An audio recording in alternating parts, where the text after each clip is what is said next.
Assalamualaikum warahmatullahi wabarakatuh. Halo semuanya. Perkenalkan, nama saya Aulia Meyansari dengan NIM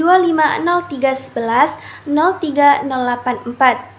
Baiklah, pada kesempatan kali ini saya akan membahas salah satu isu hak asasi manusia yang sangat relevan di kehidupan kita sehari-hari. Dengan subtopik isu HAM kontemporer, kebebasan berekspresi di media sosial, batasan dan etika.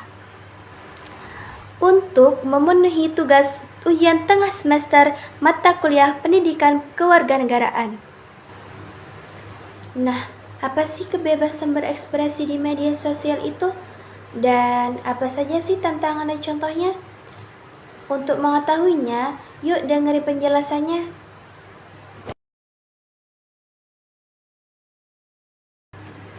Kebebasan berekspresi adalah hak asasi manusia yang fundamental dan dijamin oleh hukum internasional maupun nasional. Dijelaskan dalam pasal 19 Deklarasi Universal Hak Asasi Manusia yang menyatakan bahwa setiap orang berhak berpendapat dan menyatakan ekspresinya. Tidak hanya itu, di Indonesia juga dijelaskan dalam pasal 28E Undang-Undang Dasar 1945 yang mana juga menjamin hak untuk berserikat, berkumpul, dan mengeluarkan pendapat. Dalam konteks media sosial, kebebasan berekspresi berarti setiap individu berhak yang pertama menyampaikan gagasan, pendapat, dan kritik secara terbuka. Yang kedua, mengakses dan membagikan informasi. Dan yang ketiga, menggunakan ruang digital sebagai sarana partisipasi publik. Namun, kebebasan ini tidak bersifat mutlak karena media sosial adalah ruang publik.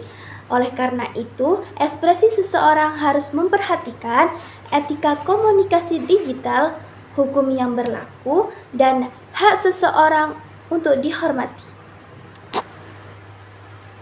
Jadi, makna utama subtopik ini adalah kebebasan berekspresi di media sosial adalah hak dasar setiap warga negara untuk menyampaikan pendapat secara terbuka.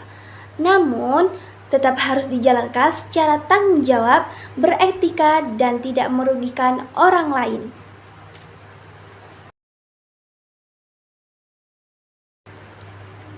Dalam kebebasan berekspresi di media sosial, terdapat dua tantangan utama dalam implementasinya di Indonesia. Yang pertama, penyalahgunaan kebebasan dan rendahnya etika digital. Contohnya hoaks, cyberbullying, penghinaan atau pelecehan verbal, dan konten provokatif berbasis sara. Yang kedua, penerapan hukum yang belum proporsional, yaitu Undang-Undang ITE. Walaupun dalam Undang-Undang ITE nomor 19 tahun 2016 dibuat untuk melindungi pengguna internet, namun dalam praktiknya masih sering terjadi kriminalisasi terhadap ekspresi publik. Beberapa orang dijerat hukum hanya karena menyampaikan kritik terhadap penjabat dan mengunggah pendapat pribadi di media sosial.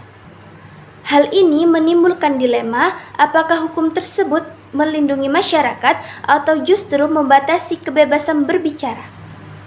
Masalah ini menunjukkan perlunya reformasi digital yang lebih adil dan mendidik, bukan menakut-nakuti masyarakat.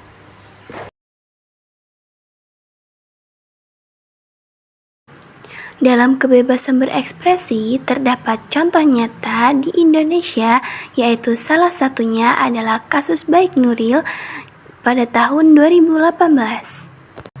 Baik Nuril adalah seorang guru di Lombok yang merekam percakapan telepon dengan atasannya yang berisi pelecehan verbal. Namun, ia justru dijerat Undang-Undang ITE karena dianggap menyebarkan konten pribadi. Kasus ini memunculkan pro dan kontra besar di masyarakat. Kasus Baik Nuril menunjukkan bahwa ketika hukum tidak jelas batasnya, kebebasan berekspresi bisa berubah menjadi alat untuk menekan korban. Akhirnya, Baik Nuril mendapat amnesti dari Presiden Joko Widodo sebagai bentuk keadilan sosial. Refleksi personal. Sebagai warga muda, saya menyadari bahwa media sosial memberi ruang luas untuk berekspresi, tapi juga sangat rawan disalahgunakan. Saya belajar bahwa setiap unggahan harus disertai tanggung jawab moral, karena satu kata bisa berdampak besar bagi orang lain. Oleh sebab itu, penting bagi saya untuk berpikir sebelum berbagi, serta menebarkan konten yang mendidik dan positif.